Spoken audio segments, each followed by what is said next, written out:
Kabupaten Banyuasin saat ini mulai diselimuti kabut asap akibat kebakaran hutan dan lahan. Namun himbauan untuk memakai masker kepada siswa sekolah belum ada.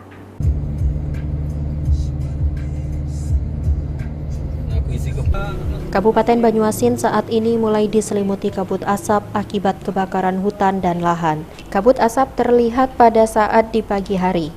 Kepala Dinas Pendidikan dan Kebudayaan Kabupaten Banyuasin, Aminuddin, mengatakan, ini menjadi perhatian untuk siswa sekolah apakah akan mengganggu aktivitas proses belajar mengajar.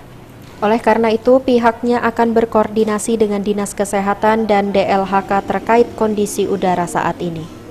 Nantinya apabila kabut asap ini mengganggu pernapasan, maka dari pihak pendidikan dan kebudayaan akan mengeluarkan surat himbauan untuk mengenakan masker bagi siswa sekolah di Kabupaten Banyuasin. Maupun belajar.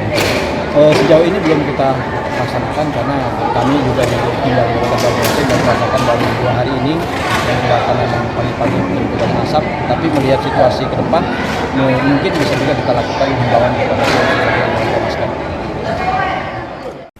Suryadi, PAL TV.